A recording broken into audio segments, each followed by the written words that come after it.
रायप श्रेणी सूत्र राजा प्रदेशी का है, लेकिन जिसकी आत्मा अनंत गुणों का भोग कर रही है, अनंत गुणों से संपन्न है, ऐसे राजवी सुख के लिए जिसकी आत्मा बनी है। राजवी सुख यानी अध्यात्म का श्रेष्ठ सुख जो समकित आत्मा को मिलता है। सम्यक दर्शन आधारित आराधना जिसने स्वीकारी उनका कल्याण हो गया। वो संसार में परिभ्रमण इतना होता ही नहीं, दुख इतना लगता भी नहीं उसे।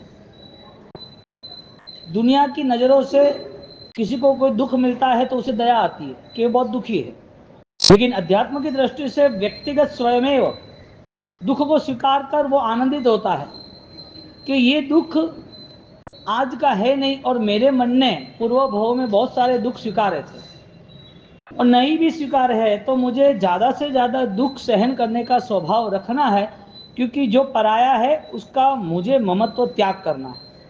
इसके लिए शरीर का जो दुख है वो महसूस न होना, वो अध्यात्म का रास्ता है, क्योंकि हर दुख मन वचन काया से जुड़ा हुआ है और आत्मा से कोई दुख नहीं है। यानी कि दुखी कौन है? जिसका ये संसार है, जिसका पर्याय है, जो पर्याय में रागी है। तो पर्याय होना और पर्याय का अभाव होना दोनों अलग चीज है, क्योंकि पहाड़ के ऊपर भी हरियाली तो होती है, लेकिन जंगल जैसी हरियाली नहीं होती। पहाड़ के ऊपर थोड़ा सा पानी होता है, कुंड बना सकते हैं, लेकिन पहाड़ के ऊपर बड़े तालाब नहीं बना सकते, क्योंकि पहाड़ के ऊपर पानी संग्रहित नहीं हो सकता, वो नीचे आता है, झील में ही पानी रह सकता है। पहाड़ में कुछ पानी रहना वो पहाड़ की शोभा नहीं है। पहाड़ का अहंकार पानी को छोड़ देता है। झील जो है, समुद्र, सरोवर है, तालाब है, वो संग्रहित करता है, बहुत लोगों को उपयोगी बनता है। पहाड़ में पानी भी लेने जाए तो भी उपयोगी कितना, वो जाए और आए उसमें तो वो परेशान हो जाए, पानी लाने का मतलब क्या। तो जहां पर अध्यात्म स्तर बढ़ता है वहां उपकारिता दृष्टि आत्मा की लग रही है। तो जैन दर्शन ने और जगत के सर्व धर्मों ने, जैन धर्म, जैन दर्शन, उसके अलावा जगत के सारे धर्मों ने आत्मा को तो माना ही है, लेकिन आत्मा के स्वरूप तक जाने का जो पुरुषार्थ दर्शन ज्ञान चारित्र का है वो जैन दर्शन ही बता सकता है, क्योंकि उसमें आपको छोड़ना ऐसा नहीं है, जो मेरा नहीं है उसकी नजर भी छोड़नी है, दृष्टि ही परिवर्तन कर देनी है। अब जहां पर दृष्टि संसार के साधनों पे रुकी है, संसार के साधन यानी कोई सामग्री ऐसा नहीं, शरीर भी साधन ही है, सुख दुख जो मिल रहे, मान अपमान जो मिल रहे, वो भी साधन ही है। कोई मन में परिणाम अच्छे आते बुरे आते, वो सारे विचार साधन ही है। साधनों से मुक्त होने का रास्ता बताते, धनम पार्श्वे न पश्यति। एक आदमी, उसने एक न्यूज़पेपर में पढ़ लिया कि ये जो जगह है वो पहाड़ी है और उसमें से सोना निकल रहा है। तो सोना निकल रहा था, ट्रक भर के लेके जा रहे थे, देखा उसने सोच लिया कि पूरा सोने की पहाड़ जो है, खदान नहीं पहाड़, मैं पहाड़ खरीद लूंगा और जितना खोदता जाऊंगा इतना सोना निकल जाएगा। तो न्यूज़ पढ़ने के बाद उसने सोचा कि मैं ऑफर कर दूं। उसने ऑफर की कि मुझे ये पहाड़ चाहिए। उसने बोला कि इतना सारा तो निकाल दिया, अब क्या है, ले लो। तो उसने बेच दिया। अब लेने के बाद वो खोदता रहा, पहाड़ तोड़ता रहा, चेक करता रहा, सोना ही नहीं मिला। उसको तो ऐसा लगा कि बहुत सारा सोना मिलेगा, इसके लिए जो पेमेंट देना चाहिए उससे अधिक दिया।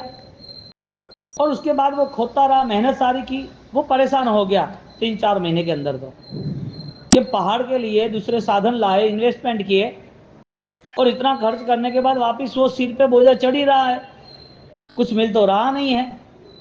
उस हिसाब से उसने मन बना दिया। उसने सोच लिया कि मुझे एक न्यूज़पेपर में एडवर्टाइज दे देनी है कि भाई ये पहाड़ मशीन के साथ जिसको चाहिए वो ले लो, मैंने 10 करोड़ में लिया था, मैं 8 करोड़ में दे दूंगा। ज़्यादा नुकसान करना, इससे अच्छा कम नुकसान से बाहर निकल जाना। अब उसने वो पहाड़ बेचने की तैयारी की। उसके कोई अच्छे मित्र थे, उसको पता चला, उससे बात की कि क्या कर रहा है तू। तो कि ये तो घाटे का धंधा है, क्या करूं। तो कि थोड़ी देर सैर, तूने जितनी खुदाई की है थोड़ी और कर ले, शायद मिल जाए। तो कि इतने 4 महीने से वही कर रहा हूं, one by one, one by one, one by one. तो तू कर रहा है तो और थोड़े दिन देख ले, 4 महीना तूने किया है, महीना भर और कर ले। ऐसे करके उसको समझौता यानी हिम्मत दी। उसने खुदान की 6 फुट में सोना निकलना शुरू हो गया।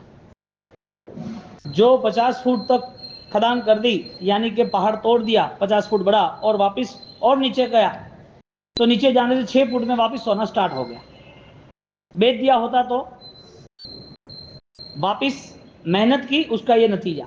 ज्ञानी कहते हैं धनम पार्श्व न पश्यति, तुम्हारे अंदर जो धन है वो धन दिखता नहीं है।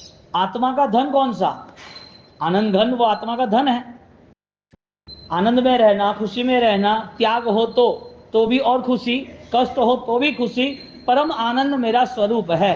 मैं ये सारे सुख दुखों का भोक्ता नहीं हूं, मैं सुख दुख का करता नहीं हूं।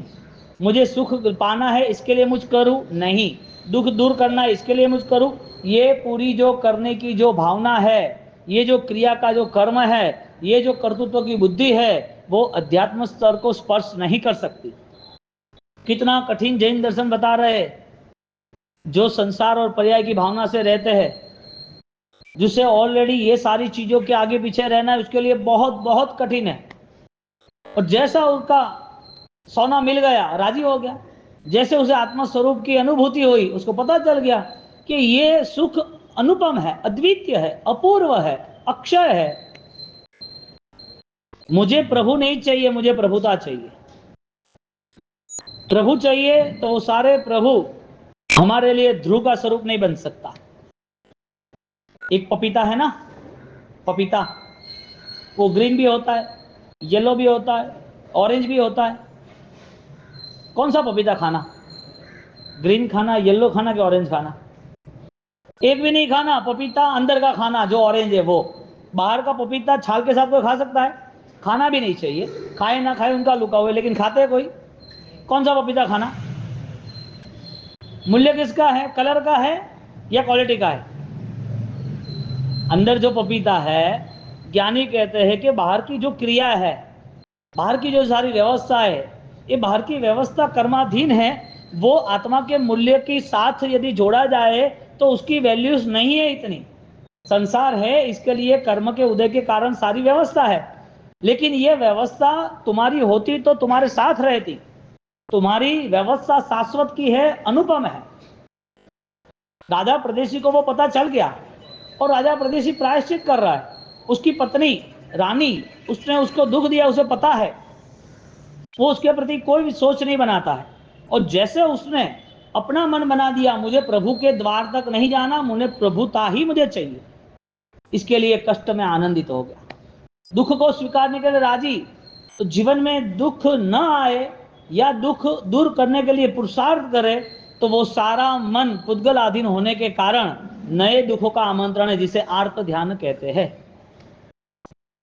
अब आत्मा का स्वरूप विशिष्ट है, और सामान्य जो चीजें हैं वो हमें वहां तक जाने नहीं देती। दृष्टि परिवर्तन करने का बोध जैन दर्शन ने दिया। आत्मा है वो हर धर्म मानता है। गवर्नमेंट हर लोगों को डेथ सर्टिफिकेट देता है, मर जाता है इसके लिए। आत्मा है तो ही देता है ना, कि उसके बिना देता है? तुम्हें को जिंदा को डेथ सर्टिफिकेट थोड़ी देता है, मर गया इसके लिए देता है। तो जो डेथ सर्टिफिकेट है, इसका मतलब हर कोई कंट्रीज उसके रूल्स रेगुलेशन के हिसाब से, उसकी आईडी के हिसाब से, वोटर कार्ड के हिसाब से, पान कार्ड के हिसाब से उसका नाम, उसकी फोटोज, उसका एड्रेस, सब कुछ उसको बना के देते हैं। लेकिन मर जाने के बाद उसे वापस डेथ सर्टिफिकेट भी देते हैं कि भाई ये गया। तो आत्मा गई तो डेथ सर्टिफिकेट आया ना। तो जगत के सर्वधर्म, जगत के कोई भी संप्रदाय हो, कोई भी ग्रंथ हो, तो उस ग्रंथ में आत्मा को कहीं ना कहीं माना है, आत्मा को कहीं ना कहीं माना ही है। लेकिन जैन दर्शन आत्मा के स्वरूप की बात कर रहा है। आत्मा तो है ही, नित्य है, लेकिन शाश्वत है, वो बात कैसे भूलोगे? आत्मा शाश्वत है ना, वो विस्मरण करेंगे तो काम कैसे होगा? तो जहां मूल्य पपीता के कलर का नहीं है, पपीता की वस्तु का है, माल का है अंदर। आपकी आपके सामने आपने कोई तपस्या की, या आपका कोई मंगलकारी अनुष्ठान है, और कोई व्यापारी आपके सामने आ गया, मूल्य का करना है। हाँ, सिर्फ क्रिया का मूल्य है या वो क्रिया का स्वभाव, यानी कि क्रिया के धर्म के बाद, क्रिया की परिस्थिति के बाद मेरी मूल्यता बढ़ी कि नहीं, इसके लिए एग्जाम्पल। एक व्यक्ति आया आपके वहां और उसने हीरे का हार, अच्छा डेकोरेशन डिजाइन वाला हीरे का हार तुम्हें दे दिया। अब हीरे का हार दिया, उसमें 4-5 हीरे थे, सोना था, उसकी वैल्यू 2 लाख की थी, नई डिजाइन थी इसके लिए। अब वो मनोहर आकर्षक थी, वो पसंद आ जाए देखते के साथ 2 लाख या 10 लाख की ज्वेलरी। अब वहां दूसरे हीरे वही और कॉस्टली थे, ये 4-5 हीरे 5 कैरेट के थे, तो वो बड़े हीरे 50 कैरेट के थे। वो भी 5 ही थे, ये भी 5 ही है, लेकिन वो बड़े थे, उसमें वाइटनेस थी, लेकिन जो गोल्ड था वो थोड़ा डल था, 100 साल पुराना था, डिजाइन थोड़ी पुरानी थी, इसके लिए पसंद नहीं आए। आपको कोई बोले कि इसमें से चॉइस करो तुम, एक 5 कैरेट एक 50 कैरेट है, एक 50 कैरेट विथ 10 लाख की वैल्यू से, एक 50 लाख की वैल्यू से, लेकिन एक नया एक पुराना है, अब क्या चॉइस करोगे? चॉइस क्या करोगे? नया करना ना, नया ही चाहिए कि पुराना चाहिए? मूल्य पुराने का है कि भाई पुराने को बदल सकेंगे। ज्ञानी कहते हैं कि ये सारी हमारी क्रिया की अवस्था, उसे हम ऑलरेडी चाहे ना चाहे ये बदलती रहेगी, लेकिन स्वरूप का जो मूल्य है वो कभी नहीं बदलेगा। मेरी आत्मा का जो स्वभाव है वो कभी नहीं बदलेगा। तो राजा प्रदेशी ने जब क्षमा मांग रहा है तो सिर्फ उसकी पत्नी से नहीं मांग रहा है, पूर्व भव में इस जीव के साथ कुछ ऐसा मैंने किया होगा, मैंने दुख दिया होगा, इसके लिए आज मुझे दुख दे रहे। सामने वाले जीव को अपराधी गिनते ही नहीं, मेरा कर्म है।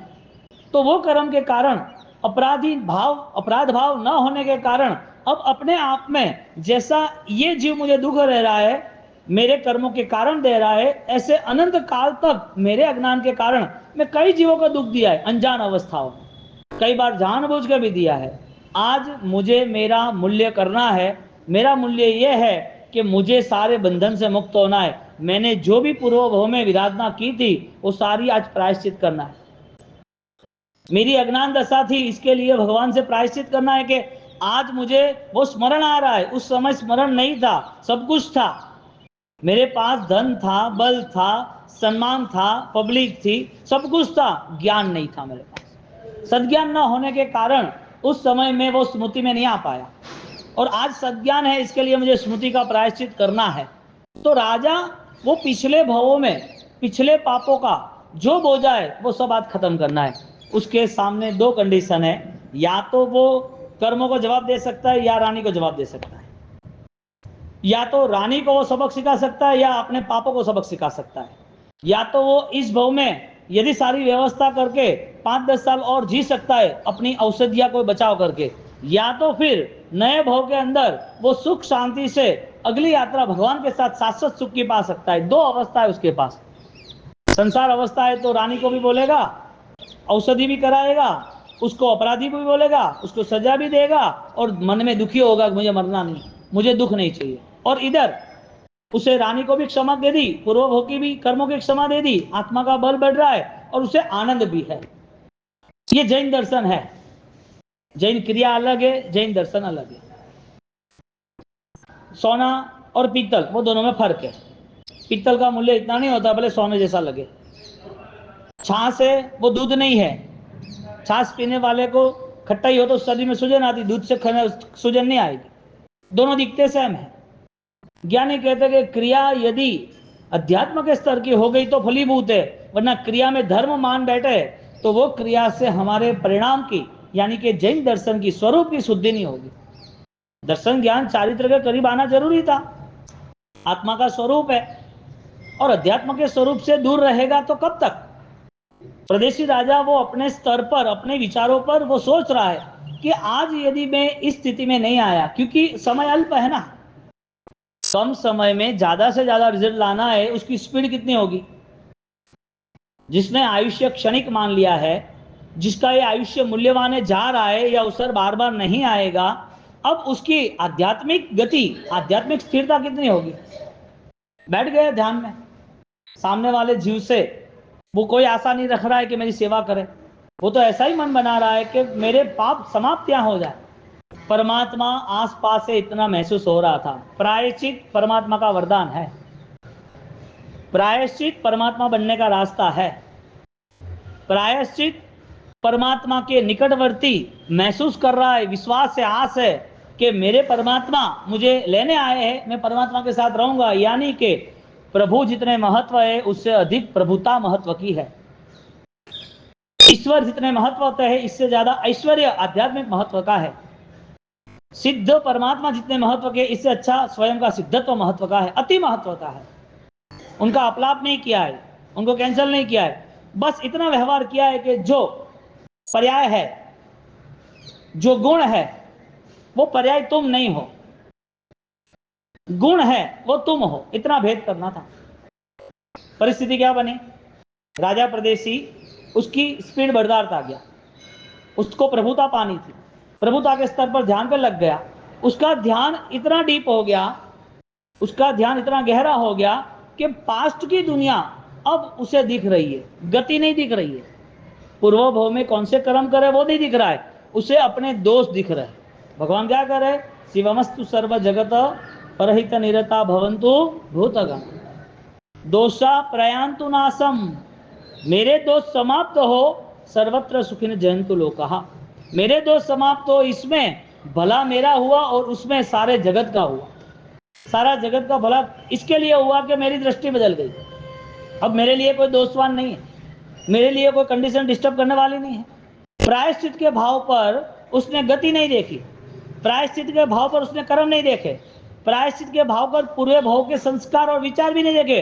प्रायश्चित के भाव पर एक ही बात देखी, मेरी आत्मा की शुद्धि बढ़नी चाहिए। आत्मदर्शन होता है तो फल अलग अलग होता है, आत्मदर्शन की भावना में आगे बढ़ता है तो अलग होता है।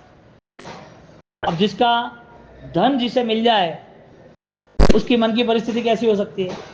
जो दुखदायी अवस्था थी, जो छोड़ने वाला था, मेरा इन्वेस्ट पूरा फेल हो गया, मैंने सोचा था कि इस पहाड़ी को खोद के सोना निकलेगा, कुछ नहीं निकला, उसका खोज उसकी अटक गई, खोज उसकी रुक गई, इसके लिए वो रोता था।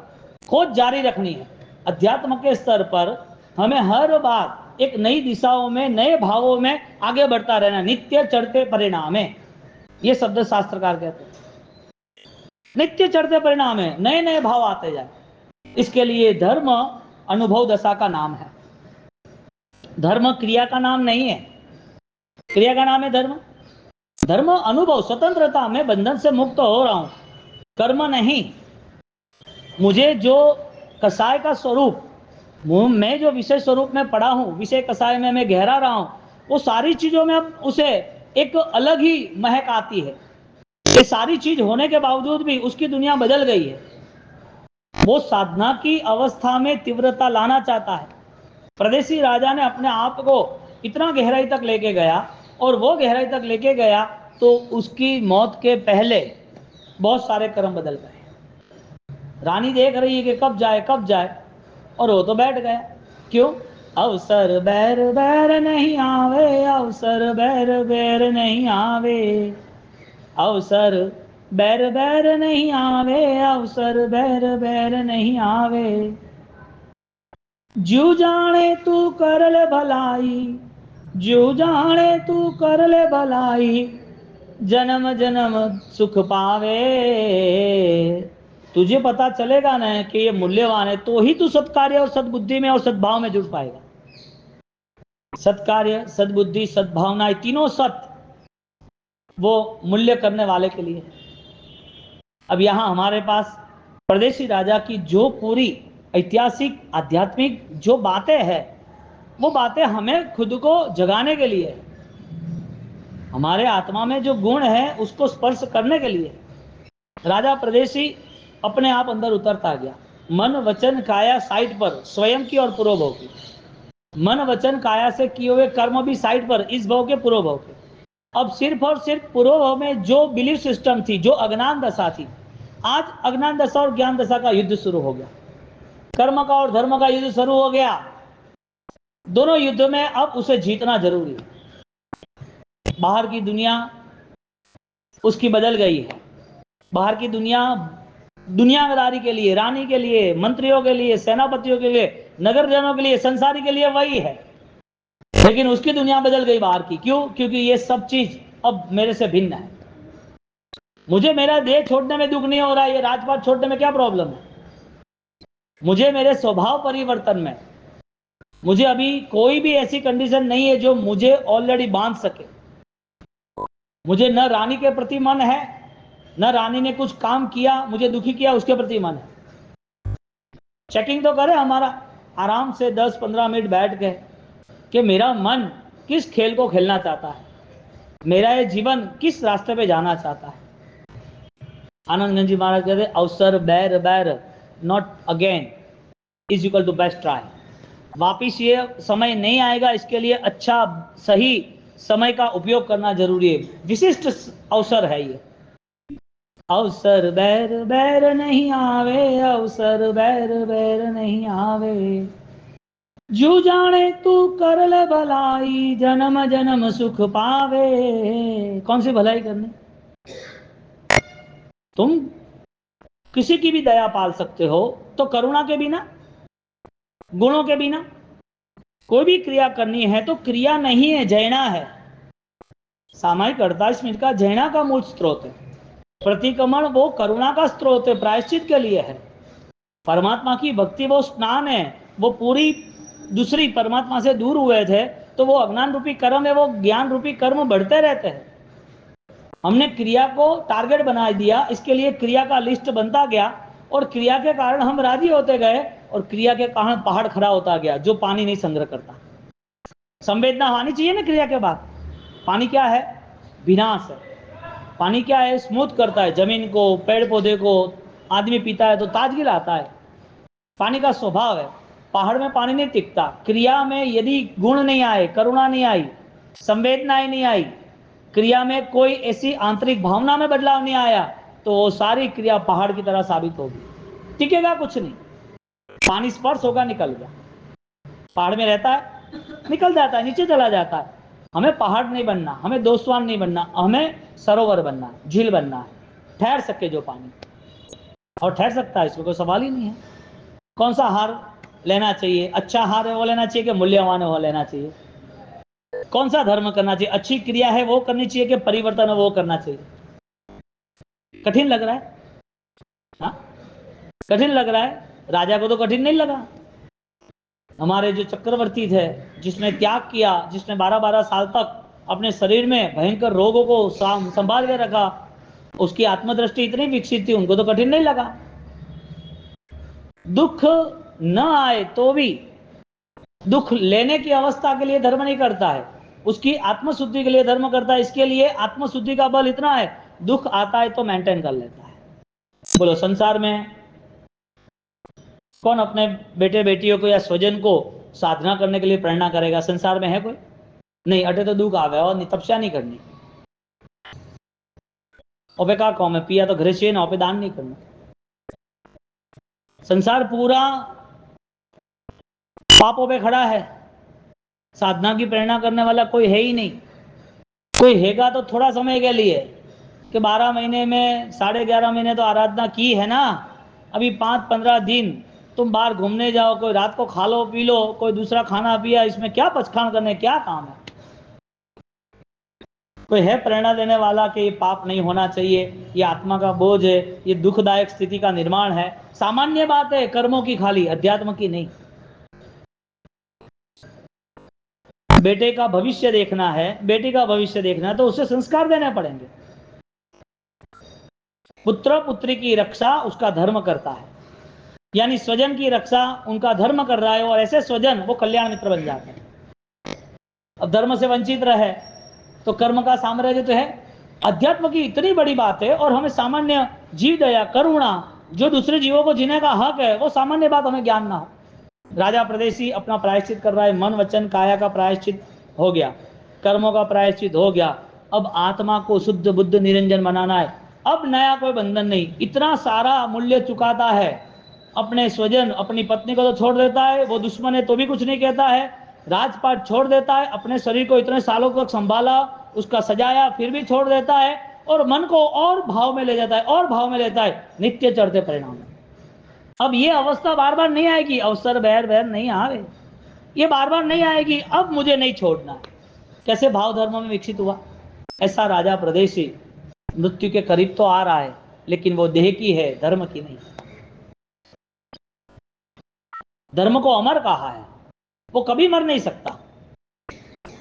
धर्म यानी ही तुम्हारा साथ, धर्म यानी तुम्हारा शाश्वत, धर्म यानी ही अनंत, धर्म यानी परम। प्रभु मिले या ना मिले, प्रभुता मिलनी चाहिए। अंत समय में तुम कहां हो तुम्हें भी नहीं पता। अंत समय कौन कहां होगा, क्या कंडीशन होगी, कैसे ये संसार, ये देह छोड़ना पड़ेगा, किसी को कुछ पता नहीं। लेकिन अंदर एक परमात्मा बैठा है, अंदर प्रभुता बैठी है, उसे पाने की कोशिश करना। और वो कोशिश के साथ राजा प्रदेशी का एक अंतिम चरण अभी आ रहा है, वो बेहतरीन है, वो अध्यात्म की ऊंचाई है, उसे हम अवसर से देखेंगे।